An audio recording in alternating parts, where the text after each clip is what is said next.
Hola, hola peloteras, hola, hola peloteros. Hay parón de liga y esto no significa que haya parón de contenido sobre la liga en este canal.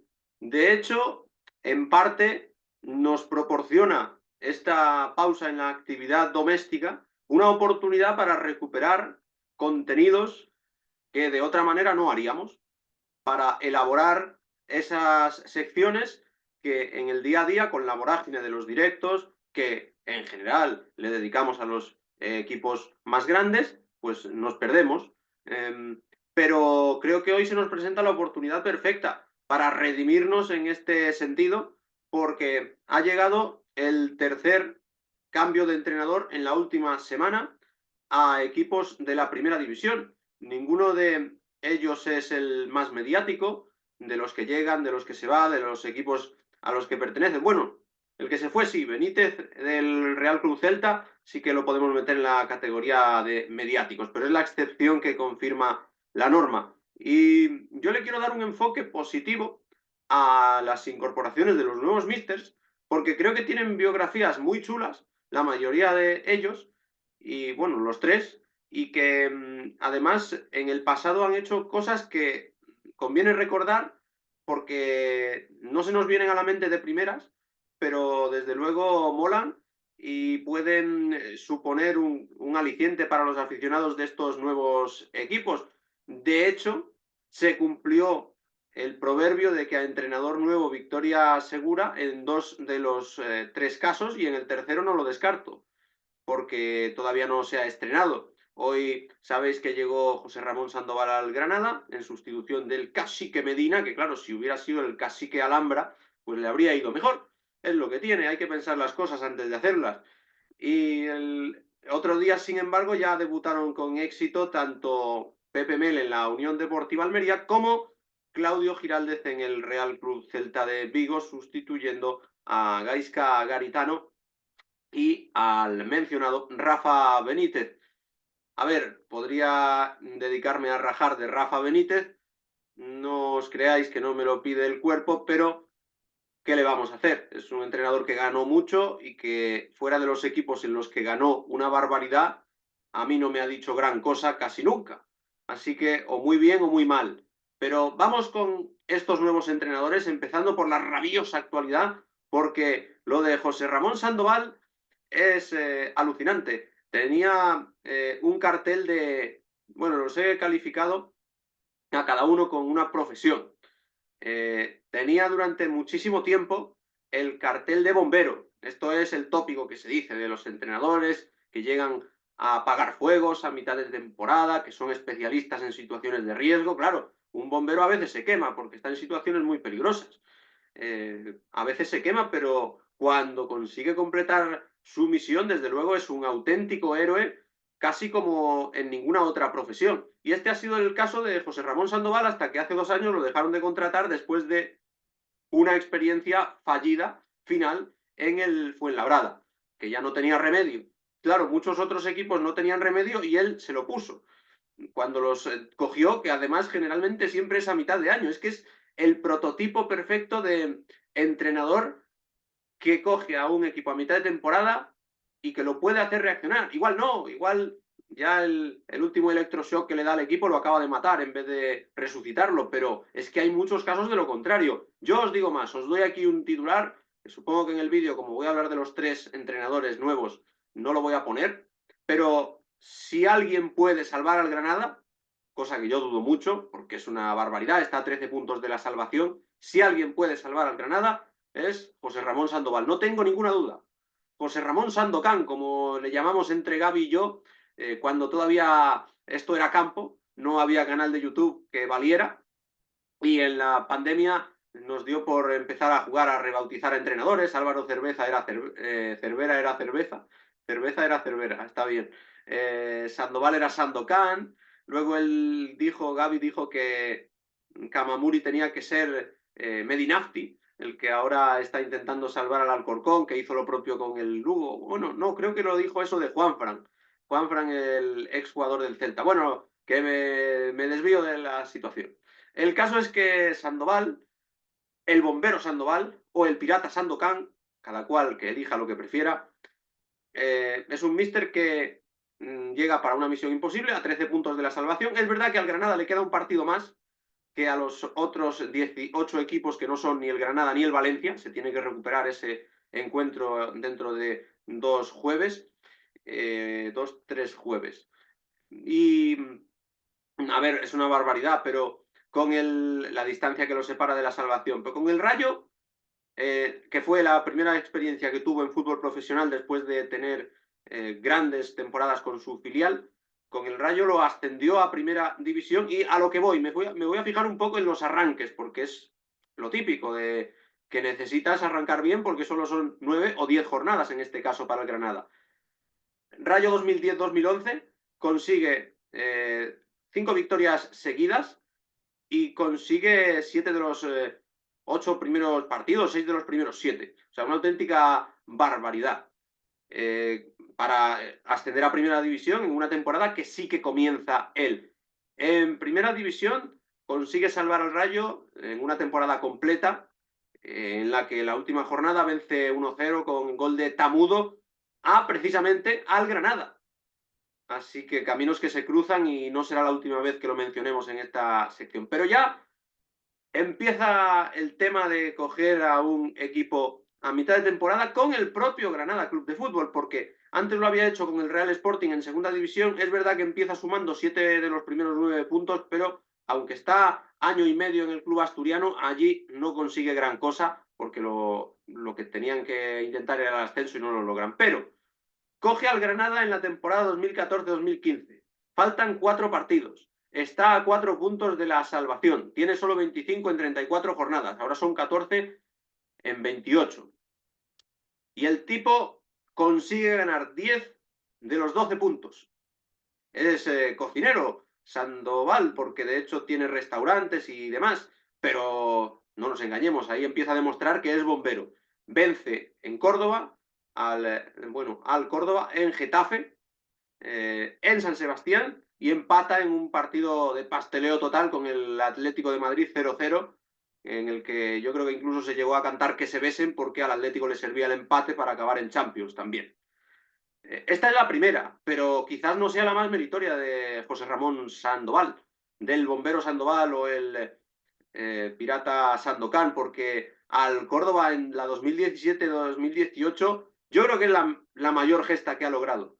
Lo logra resucitar del infierno de la segunda B, era segunda división, Córdoba Club de Fútbol, con 12 jornadas por delante, no, 16 jornadas por delante era lo que le quedaban, 16 jornadas por delante, era ya el cuarto entrenador de la temporada, en el Granada era el tercero, cuarto si contamos también con uno del filial que estuvo un partido, y en el Córdoba 2017-2018 es ya donde se consagra como el bombero torero, porque encima pierde el primer partido, que normalmente lo suele ganar cuando coge a un equipo, y aún con esas encadena una racha de 5 victorias seguidas, la primera de ellas contra el Real Valladolid y remontando. Ese Real Valladolid acaba destituyendo al entrenador, llega Sergio González, pero bueno, esa ya es otra historia. Y entre esas 5 victorias seguidas y 4 triunfos al final de temporada también de manera consecutiva, consigue un balance final de 32 puntos sobre 48 y salva a un Córdoba que tenía pie y 3 cuartos en segunda B. Y no diré 2 pies porque llegó José Ramón Sandoval para salvarlo. Y el, el último milagro fue en 2020 con el Fuenlabrada, donde lo cogió muy cerquita del descenso, justo después de la pandemia, cuando se reanudó el fútbol a puerta cerrada, y cogiéndolo cerca del descenso, lo metió casi en zona de playoff de ascenso. De hecho, es la temporada que acaba con el Depor Fuenlabrada, de marras, en las que el partido se suspende, los demás juegan, el Depor cae a segunda B, el Fuenlabrada tiene un montón de enfermos por coronavirus. Bueno, un lío morrocotudo, como diría Ismael Medina, el famoso comentarista de televisión, o famoso pie de campo televisión. Pero, desde luego, lo que hizo en el Granada 2015, en el Córdoba 2018 y en el Fuenlabrada 2020 es digno de mención, digno de elogio y demuestra que es un auténtico bombero. Y pasamos de un bombero a un escritor. El escritor llamado José Mel Pérez. Joselito Miel para Gaby y para mí, Pepe Mel para los peloteros como nosotros.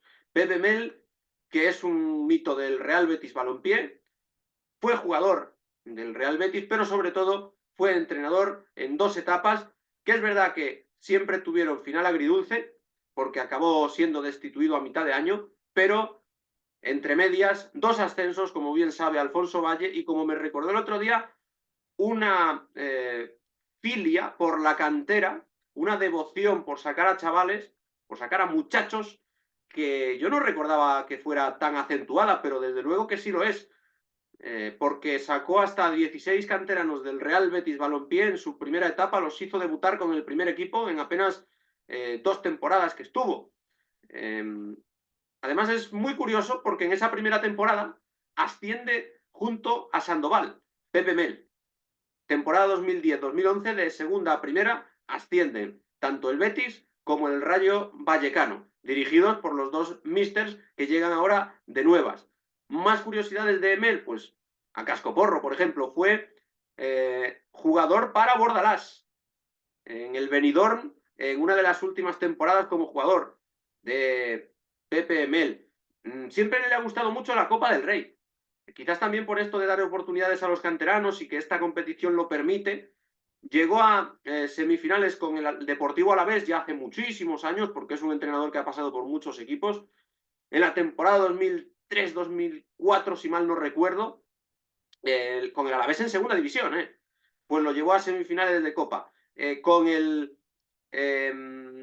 el Real Betis Balompié llegó a cuartos de final, se enfrentó al Fútbol Club Barcelona en la temporada 2010-2011, perdió 5-0 en la ida y en la vuelta, no diré que estuvo cerca de remontar, pero gana al Super Barça de Guardiola y le mete 2 goles en los primeros 10 minutos. Al final, 3-1 en ese partido. Hay que mencionar de Pepe Mel que una de sus últimas experiencias, la última en la que ha hecho carrera, por decirlo de algún modo, porque ha estado varias temporadas, desde 2019 hasta 2022, es en la Unión Deportiva Las Palmas y, sin embargo, ha dirigido también al Club Deportivo Tenerife y antes de hacerse cargo ahora de la Unión Deportiva Almería, dirigió o sea, tuvo una oferta del Club Deportivo Tenerife. No la aceptó, sigue Asier Garitano en el banquillo, entre unas cosas y otras, o porque Mel prefería esperar, o porque los del Tenerife querían darle otro voto de confianza a Asier Garitano.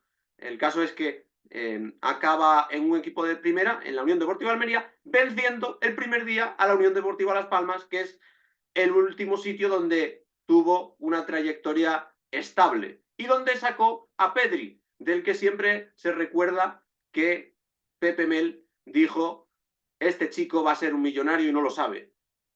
Ahí va un millonario y no lo sabe. Le dijo a alguien con el que habló sobre Pedri, que en ese momento pues era un futbolista de 16, 17 años que con la tutela de Pepe Mel fue sacando la cabecita en segunda división, un proyecto de Las Palmas siempre marcado por la cantera y en una etapa de transición antes de abordar el ascenso a primera división, ya con García Pimienta, al que derrotó el otro día. También, curiosamente, Pepe Mel ascendió con el Rayo, lo mismo que Sandoval. Fue además algo muy desagradable porque fue a costa del Zamora Club de Fútbol en la temporada 2007-2008. Por tanto, pasamos página y os cuento que lo de escritor es porque ha publicado hasta 5 novelas y es un gran aficionado a la novela histórica con títulos tan ilustrativos como La llave sefardí, que uno ve a Pepe Mel y no piensa, este tío tiene que ser un cerebrito, tiene que ser alguien apasionado por la historia. No es lo primero que se te pasa por la cabeza. Bueno, pues lo es. Lo es y además es un tipo con experiencias exóticas en la mochila, porque acabó jugando en el Angers de la primera división francesa o de la liga francesa. También entrenó al West Bromwich Albion de la Premier League en un breve lapso de tiempo hace ya 10 añitos. pero el caso es que lo salvó al West Bromwich Albion y también pasó por el OFI de Creta justo esta temporada. OFI Creta, porque no decreta nada. Bueno, en fin, estuvo nada, apenas 2 meses. Esa sí que fue una experiencia fallida porque estuvo entre diciembre y febrero, consiguió 6 puntos de 36 y desde luego que de Grecia no creo que se lleve un gran recuerdo, pero ahí se enfrentó al Olympiacos, que ahora está entrenado por Mendilibar, aunque no llegó a enfrentarse con Mendilibar en el banquillo del equipo ateniense, si no estoy muy equivocado. Pero fijaos, novela histórica, paso por el Angers, por el WBA, por el Ofi Creta, aquí en España ni os cuento, que si Getafe, Cacereño, no, creo que era Mérida, Alavés, el Rayo Vallecano, el Real Betis en 2 etapas, el Málaga justo después de Las Palmas, que es la última experiencia fallida que tuvo aquí en España, y ahora, bueno, con el Almería ha conseguido ganar el primer partido. Yo no entendí realmente muy bien lo del Almería cargándose a Gaisca Garitano porque iban a bajar con él, van a bajar también con Pepe Mel, salvo un milagro todavía mayor que lo del Granada, porque les queda un partido menos y tienen un punto menos. Así que es complicadísimo, ¿no? Pero bueno, Pepe Mel que tal vez empiece a labrarse ahora una etapa de éxito en el banquillo de la Unión Deportiva Almería y por lo menos ya el peso de no haber ganado nunca ningún partido se lo ha quitado la Unión Deportiva Almería. Así que veremos lo que puede hacer un técnico que ha pasado por varios equipos de Andalucía, como digo, el Betis, el Málaga y ahora la UDA, como dicen allí. Y nos queda hablar de Claudio Giraldez, que es del que menos voy a decir de su pasado, porque tiene todo el futuro por escribir. Si Sandoval era un bombero, y lo es, si Mel era un escritor, y lo es, el técnico vigués, o porriñés, por ser precisos con la toponimia, Claudio Giraldez es un orfebre. Es un orfebre porque moldea a los canteranos de una manera maravillosa y curiosamente comparte con Mel esto de tener predilección por la gente de la casa, por la gente de abajo. Mel ya sacó a Marcos Peña de la Almería de titular en el primer partido, ahí dejó su sello de autor, pues Giraldez hizo lo propio con hasta 4 jugadores del segundo equipo o con ficha del filial. Carlos Domínguez, Hugo Álvarez, Hugo Sotelo y también Damián Rodríguez, que salió en los últimos minutos del partido. Giraldez, que ganó en la Giralda. Esto también se me pasó comentarlo el domingo, que visitaba la Giralda y Giraldez, pues claro, ahí tiene mano. Ahí se notó que el apellido no es en balde. Pero más allá de la broma, a mí me impresionó la puesta en escena del Real Club Celta. Yo puse un tuit al descanso diciendo, va perdiendo porque ha fallado en las 2 áreas, pero el vuelco que le ha pegado, el lavado de cara que le ha pegado Giraldez al Celta es una cosa seria. Y creo que cerré el tuit diciendo primera impresión inmejorable. Bueno, pues primera impresión inmejorable. Lo reafirmo después del partido que encima remontó. O sea, de esas veces en las que uno no es resultadista, sino que se guía por las sensaciones que le transmite Giraldez, técnico de 36 años que como jugador pasó por las canteras del Madrid y del Atlético, que luego volvió a su tierra, estuvo en el Pontevedra, estuvo, si no estoy errado, creo que también el Orucho, luego entrenó al Gran Peña Juvenil, un equipo de allí de Galicia, y con el Celta Fortuna hizo lo propio, porque llegaba para suceder a Onésimo, que había realizado muy buenas temporadas en el filial celeste. Nadie pensaba que pudiera repetir playoff, repitió playoff de ascenso respecto a Onésimo, Claudio Giraldez, temporada pasada, 2022-2023, y esta temporada lo tenía el equipo situado en esa misma zona de promoción de ascenso e incluso llegó a ser líder y lo mejor es que para un filial es lo mejor, sacaba futbolistas del juvenil, no le importaba y tenía la bendita vitola de ser el equipo que mejor fútbol practicaba en toda la categoría. Y la verdad, no me sorprende después de ver su debut en Primera División.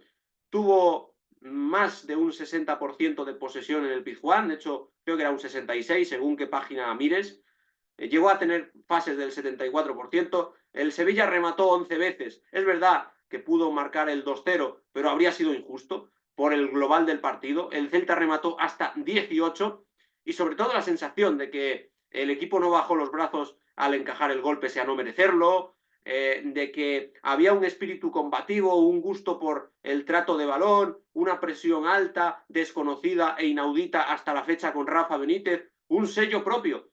Algo muy característico del Celta del Toto Berizzo, que intentó implantar Luis Enrique, aunque en mi opinión fue mucho más fructífera y también más larga la etapa del Toto Berizzo. El Celta que siempre se ha caracterizado por el fútbol de salón, la etapa de Víctor Fernández. Yo coincidí con compañeros en la universidad que me hablaban de eso y me decían, ya sabéis la rivalidad que hay, el Celta de Víctor Fernández jugaba mejor al fútbol que el Depor de Irureta. Es verdad que consiguió menos títulos si somos materialistas, no consiguió títulos, pero ahí estaba la opinión y el orgullo de la gente del Celta por jugar de esa manera tan particular, asociándose en su época con Maciño, con Mostovoy, con Carpin, con Gustavo López, ahora con el príncipe de las bateas, Yago Aspas, y con esta apuesta decidida por los nenos, por la gente de abajo, de ahí de las Rías Baixas, en el centenario del Celta de Vigo, que desde luego no se merecía una travesía por el desierto como la que estaba llevando a cabo Rafa Benítez. Ahora, Claudio Giraldez, encima, habiendo empezado con victoria, desde luego a mí me apetece muchísimo, nunca me pierdo partidos de primera división, pero me apetece muchísimo estar atento a lo que pueda hacer el Celta de Claudio Giraldez en las 9 jornadas que le quedan. Porque, bueno, también tiene duelos directos por la salvación, aunque tiene ese pequeño colchón, gracias a la victoria en el Pizjuán, que le pone las cosas muy difíciles a Cádiz, a Almería y a Granada. Pero fijaos, quedan un Celta Rayo la próxima fecha. Y por poner un caso que es el más extremo, el del Granada, el Granada tiene que afrontar a los 4 equipos que le preceden en la clasificación, al propio Celta, al Rayo, al Sevilla y al Cádiz, al que visita el próximo día en el Mirandilla. Es decir, son partidos clave y en muchos de ellos estarán implicados estos nuevos misters, a los que hoy os he o presentado o representado, y os he dicho por dónde pueden ir los tiros. El bombero Sandoval, si alguien puede salvar al Granada, es él. No creo, porque es que es imposible, casi. Imposible, yo creo que sin casi, es lo de Pepe Mel, pero mientras haya puntos y las matemáticas no digan lo contrario, lo va a pelear y ya ha ganado el escritor Mel el primer partido. Y para salvarse y para ilusionar en el proyecto que tiene más pinta de poder estabilizarse en primera división y tirar para arriba, Claudio Giraldez, el orfebre del Celta de Vigo. Decidme qué os parece. ¿Os gustó tanto el primer partido del Celta como a mí? ¿Confiáis en la faceta de bombero de Sandoval? ¿Os gusta tanto como Alfonso Valle la predilección por la cantera de Pepe Mel, que rompió el gafe de la Almería? Contádmelo y nos leemos como siempre. Suscribíos, interactuad, dadle like, nos vemos pronto y hasta la vista.